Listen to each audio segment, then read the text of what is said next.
Hi everyone. Ever wonder how your cells stay so organized? Think about it. Your DNA has thousands of instructions, but if every single gene was shouting at once and making proteins 24/7, it would be a total chaos. Think of it this way. Every cell in your body has the exact same DNA manual, but a stomach cell doesn't need the instructions for growing hair. And your heart cells definitely shouldn't be trying to make eye pigments. Gene regulation is the system that tells the cell which instructions to follow and which ones to ignore.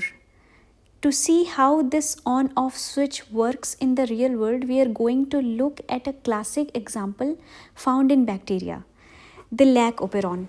So let's dive in. Think of it this way. E. coli is the ultimate minimalist.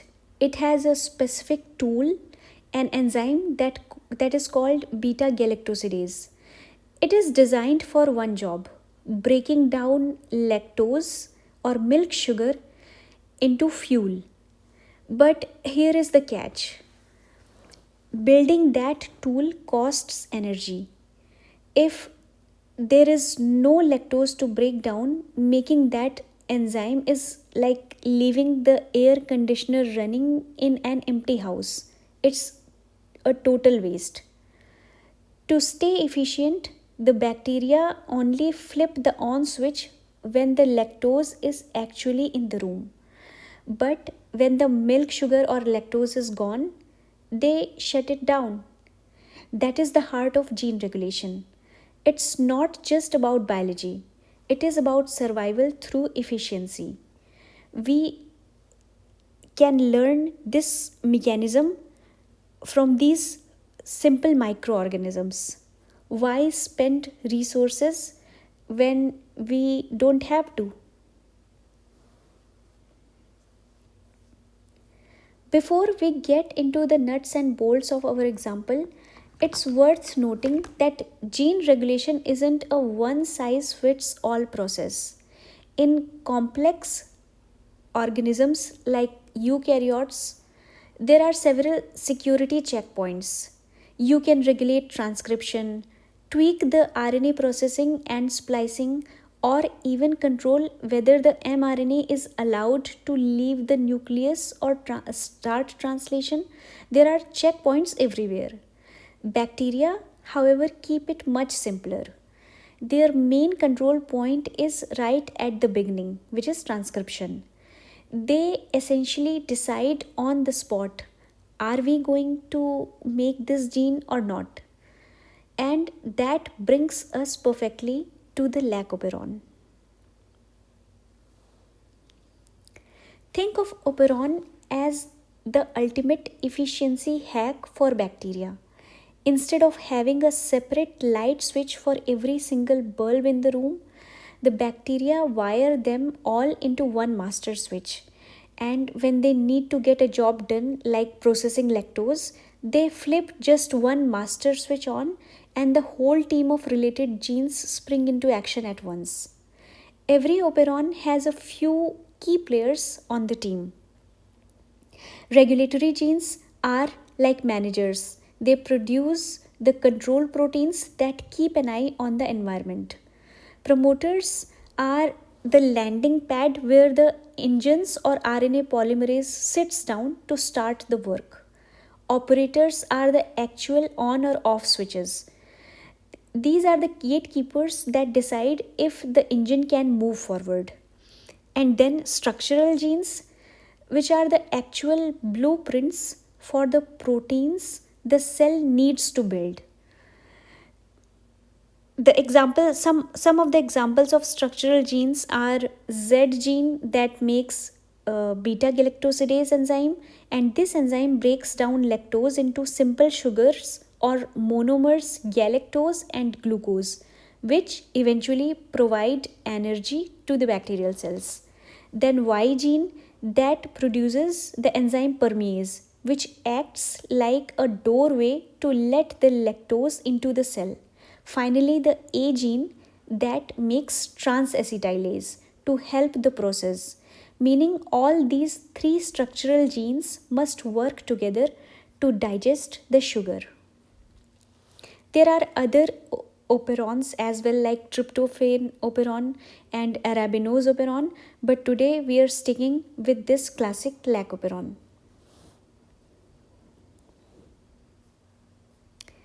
Let's look at what actually in the LAC operon. The I gene or inhibitor is the security guard. It constantly makes a repressor protein whose sole job is to shut things down.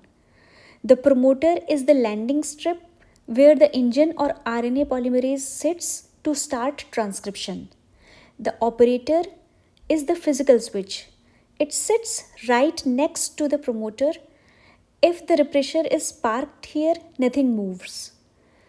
And then the structural genes trio that we just talked about, gene Z, Y, and A, that build the tools to catch and break down lactose.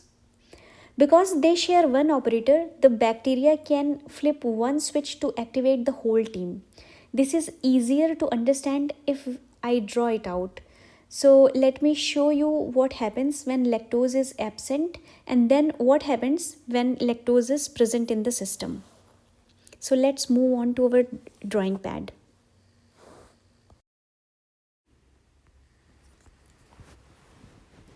Here is the LAC operon on the DNA. On the left, we have the I gene, the regulatory gene. I stands for inhibitor. Then the promoter P, operator O, and the three structural genes Z, Y, and A. Now let's see what happens when there is no lactose around, when the bacteria don't need these genes. The I gene is always active. It makes a repressor protein all the time. So this is repressor mRNA, which eventually translates the repressor protein.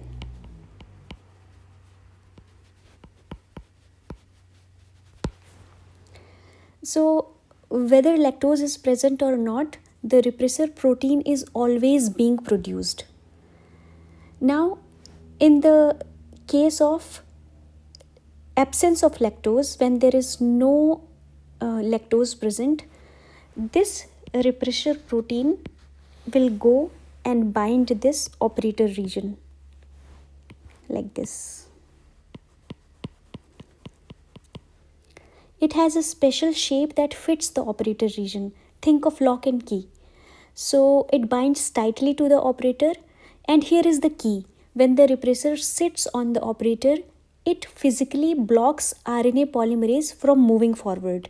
So this is our RNA polymerase at the promoter region.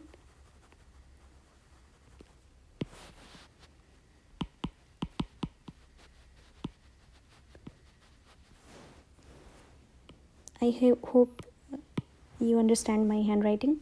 So this is RNA polymerase.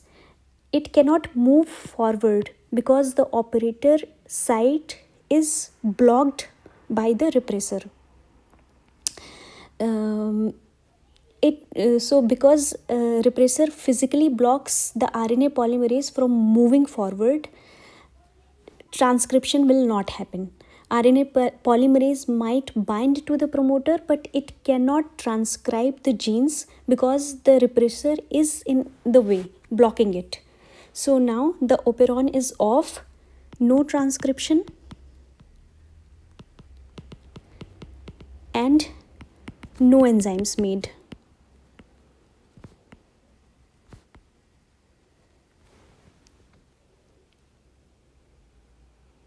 So when there is no lactose, the repressor blocks the operator. RNA polymerase cannot transcribe and genes stay off. Simple and efficient. Now imagine lactose appears in the environment. Maybe the bacteria are near milk. Lactose molecules enter the bacterial cell, and here is where it gets cool. Lactose, or actually a modified version called allolactose, binds to the repressor protein. So I is making repressor protein like always.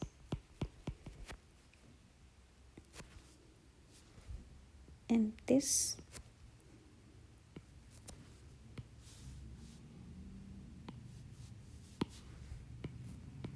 lactose binds to it.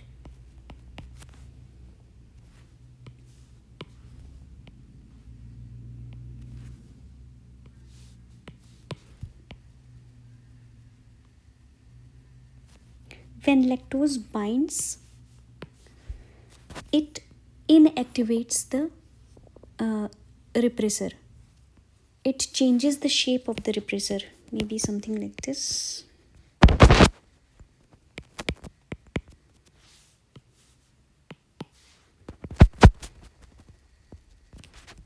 It makes the repressor inactive. So this repressor can no longer bind to the operator.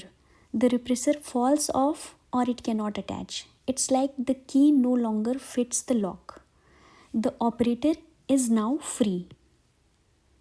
So the RNA polymerase in the operator region. This is RNA polymerase.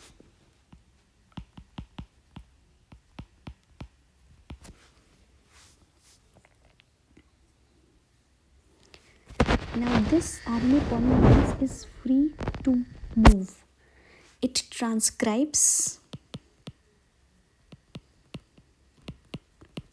all the three genes Z, Y, and A into a long mRNA. And this is called polycistronic mRNA, where one mRNA codes for multiple proteins. The operon is on and the transcription happens. This mRNA is translated into three proteins. Beta galactosidase, the Z gene is for beta galactosidase.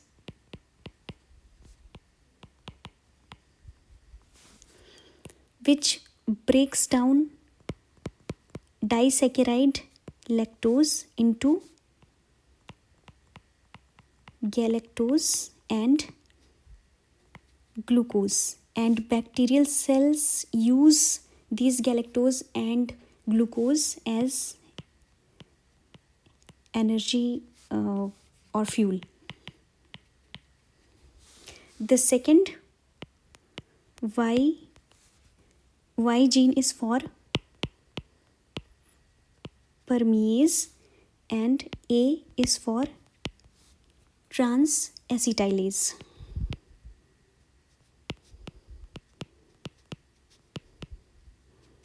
I think I should make some space.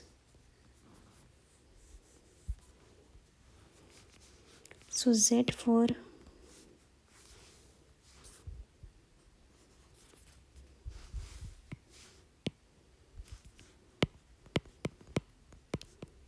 beta galactosidase. So all three proteins work together to metabolize lactose. The bacteria can now feast on lactose. So when lactose is present, it inactivates the repressor, frees up the operator, and RNA polymerase can transcribe. The gene turn on, enzymes are made, and lactose gets metabolized. This is an example of perfect regulation. Make enzymes only when you need them.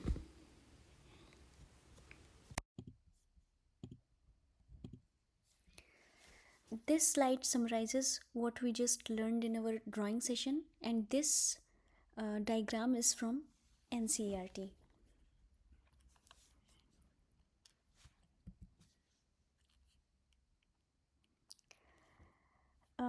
The LAC Operon is an example of negative regulation. What does that mean? It means the control is through a repressor, a protein that blocks or inhibits transcription. The default state is off. Repressor blocks the genes. When you need the genes on, you remove the block.